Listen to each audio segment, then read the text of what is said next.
Welcome to Beyond the Bio with me, Sophie Milliken. In this podcast series, we are going to be delving into all of the different ways that you can raise your professional profile. On this episode of Beyond the Bio, I am joined by Marina Pearson, who is an embodied love guide for women. Over the past 15 years, Marina has worked with mums and women by running retreats and guiding circles and hosting podcasts alongside authoring 2 books, the bestseller Goodbye Mr. X and The Joy of Being, to unshackle women from stress and anxiety. Marina's work has also been featured in Marie Claire, New Magazine, Best, Sky TV, The Guardian, This Morning, and more. Really excited to share this episode with you because Marina has some real book magic stories to share with us. It's really inspiring to hear from someone who's had so much success with her book and has really leveraged it to create so many other opportunities. So let's get stuck in. So welcome, Marina Pearson. Welcome to Beyond the Bio. It's great to have you on the show. I'm super excited to hear about what writing a book has done for you and some of that book magic, which we would love to hear about. So do you want to just start off by giving us a brief intro about you and what you do? I break women free of their people-pleasing chains so that they can manifest and create healthy relationships with the masculine. That's where I am now in my current work. Excellent. Okay. So we are talking about books and book magic. So let's kick off with hearing what made you decide to write a book in the first place. It was interesting because the first initial thought when I was thinking was actually more of a therapeutic thing for me. Because the book I wrote that really changed things for me was Goodbye Mr. X, which at the time was talking about how to let go of an ex relationship and heal so that you could move on. And I'd had many relationships so I kind of was a bit of an expert in how to overcome them and move on into a new part of your life. So my clarity around what to do, how to do it, the benefits of doing so, the way I was seeing relationships at the time with the masculine, I thought was actually quite helpful and useful. But also there was a story that I still wanted to express that I hadn't done, which was my first divorce. And so I thought actually,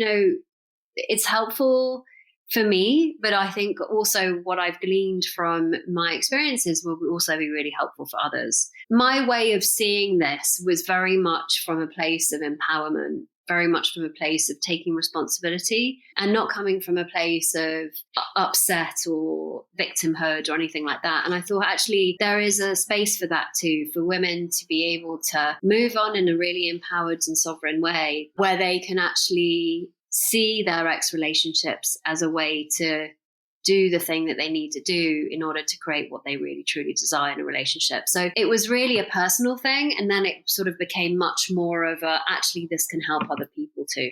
When did you write it? So I wrote that one in 2000 and was it 2013, I think now? So it was quite a while ago. But what then sort of came from that was extraordinary. I decided to get PR as well for the book because I thought it was actually it was a really important message. And so I got a feature in Marie Claire. I was also asked to write in lots of magazines. I also started to gain more interest in terms of the work that I was doing. I was asked to do a lot of speaking gigs as well. And then the book sort of took a life of its own, to be honest. At the time, my publisher, because I did a co-publishing deal, and they were amazing in finding licenses outside of the UK. And so the book got published in Chinese, it got published in Polish, it got published in Spanish, and it also got published in Singapore, Asia. It was really extraordinary because, of course, what I saw from all of this was the book had its own journey. I just wrote the first version and then the book had its own journey and decided to go and do what it needed to do in other places and other spaces. And the one in Poland did extraordinarily well. I got a really nice royalty deal and I got a second bat where we sold a hell of a lot more. So it was fascinating to watch as this all unfolded. And the thing is, it wasn't just this journey wasn't just that happened all in 1 year. No, the journey evolved and it happened over a longer period of time. So it's been 10 years now, hasn't it, since that book came out? I got divorced in 2013. And I remember actually looking for this kind of thing and not finding it. Maybe your book came out after I got divorced and I missed it. Maybe it did. And what was extraordinary was that it's a bit like a child. You bear a child, you bear a book, you birth it into the world, and then you nurture it, it grows, it evolves, it has its own journey, and then it sort of leaves the nest and it kind of has its own power in that. So what was interesting about it was that, as I said, it wasn't just the first year or the second year. It was the whole kind of evolution of it. So my Spanish publishing deal happened 4 years ago now. So, it wasn't, as I said, it wasn't just all in the same year. It's had a life. And from that Spanish part, I'm half Spanish, so I was living in Spain at the time. I got radio interviews. I've had women come to me and ask me, they said that they read the book, it changed their lives. But I remember in particular this one instance. I wrote a piece on the Huffington Post, which at the time was a really influential, and it went viral. And I say it went viral because I had 1,200 comments under this one post I wrote. Oh, wow, that's a lot. Quite a bit, yeah. A lot of it was horrible stuff because I wrote really? it. Yeah, it was. I was talking about a really sensitive subject, which is why I cheated on my ex-husband, my first husband. I wanted women who had done the thing to feel like, firstly, they weren't on their own, and secondly, that they didn't need to carry the guilt and shame that they may be carrying, because I carried that for a very long time. And what I did why that was so detrimental is because I accepted that being treated badly was my punishment. And I remember having this conversation saying, I write because I want to make sure that my audience doesn't feel like they're the only one going through that. There's somebody that has been through it, and there are going to be lots of other people that have been through it, but I want to be that voice for them. And on that day that I was sharing that with him, I got a message in my inbox from a woman who said to me, I read your post, I then bought your book, it saved my life. Done. Yeah. We can leave it there if you like. Gosh, there's just so much to unpick with what you've just said there. I just want to go back slightly to what you were saying around when that book came out, that you went to get some PR to support you with the book. Was that organised through the publisher, or was that something that you independently sought out? That was sorted out through the publisher. But I thought it was a really cool way to have more of an impact with the book. What I never dreamed of, though, was that I would end up being on This Morning. That was just something that but that wasn't the PR. That was just happened magically, as these things do. The book magic. Which you were talking about, right? So I remember it was going to a networking meeting where I spoke to a journalist. I don't know if I gave her a copy of the book or I sent a copy of my book later on. Anyway, that was that. I was in Lanzarote. I think it was 6 months into, my son was 6 months old, and I was at a retreat in Lanzarote at the time. And I got this message from her saying, ITV This Morning is looking for somebody like you. Because you've written this book, I thought actually it might be you would be perfect for the job. I said, okay, well, when is it? She said, tomorrow. And I was like, well, I'm in Lanzarote. I don't know if I can make it. And she goes, well, it's up to you. So anyway, she wasn't quite sure whether it was going to happen or not. In the end, it did. And I went, right, I'm going. So got on a plane, got in at 1, found myself going to the studio the next day. I was exhausted because I was still breastfeeding my son. As you can imagine, he wasn't there anymore. So it wasn't so glamorous as I thought it might be. Anyway, we got to the studio, and then I found myself just being interviewed by Philip Schofield and Amanda Holden. And I was just going, oh my God, is this actually really happening? And how was it? What how did it feel being interviewed? What happened afterwards? It felt so surreal. It was just one of those moments where you just go, wow, this is really happening.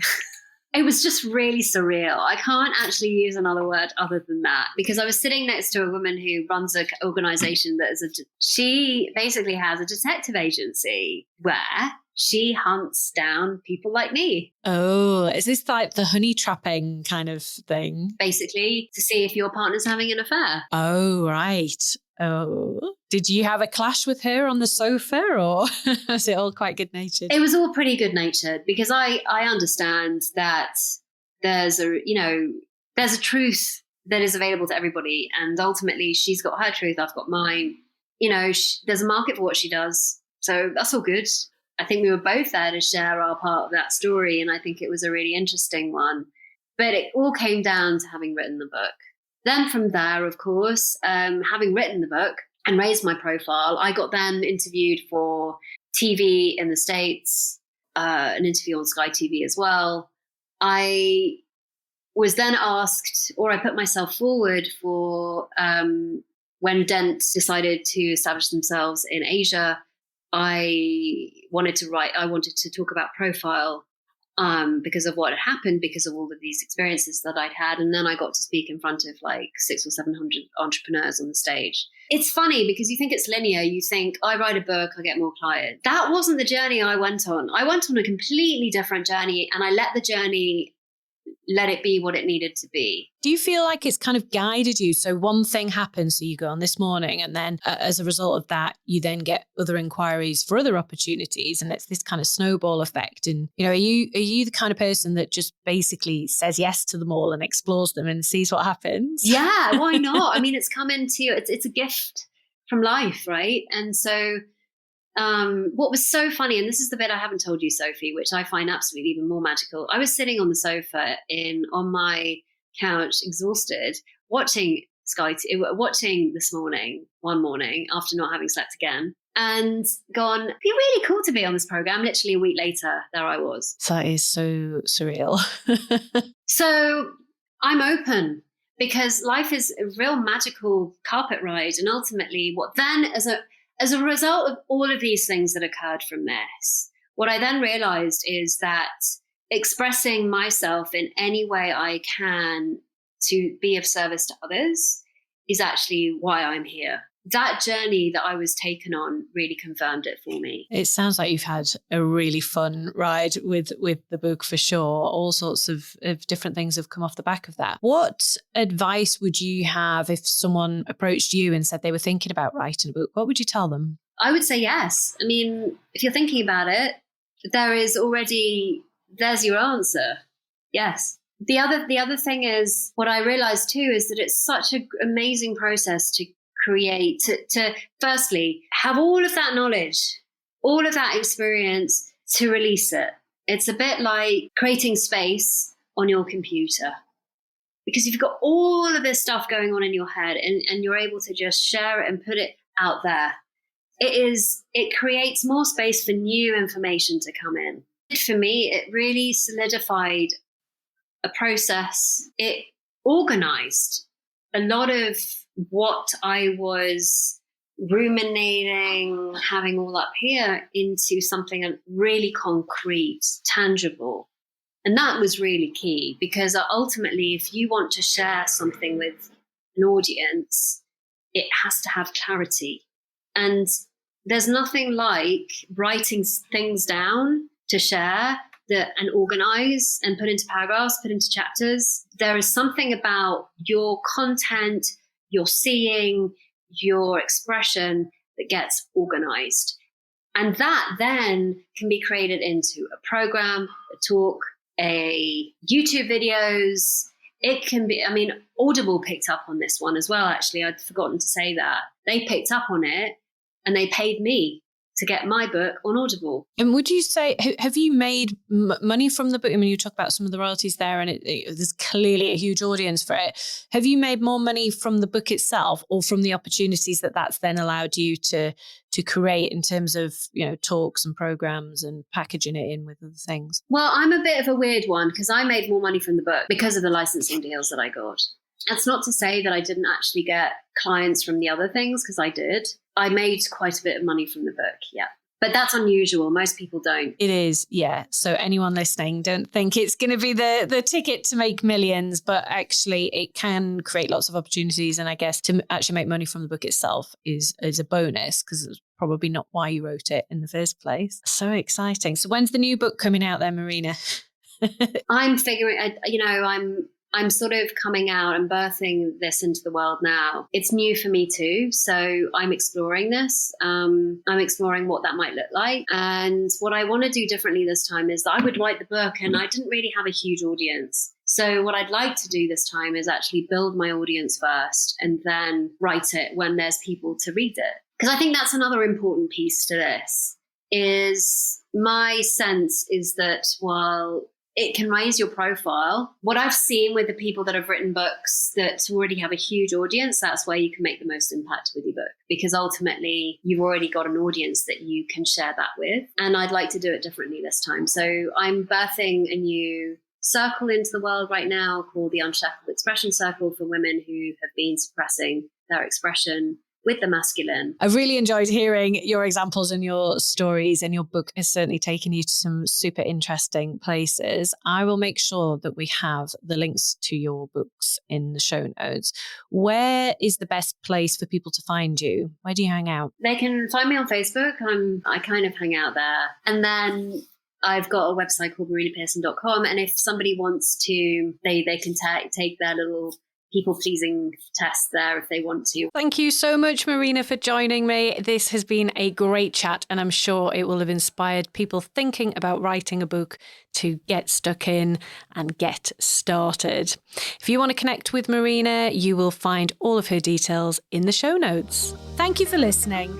If you're serious about growing your profile, take our free profile assessment quiz to see where you're at right now and get hints and tips on how to improve your score. You'll find the link to the quiz in the show notes. If you've enjoyed the episode, it would be mint if you'd subscribe, like, and leave a review. See you next Monday.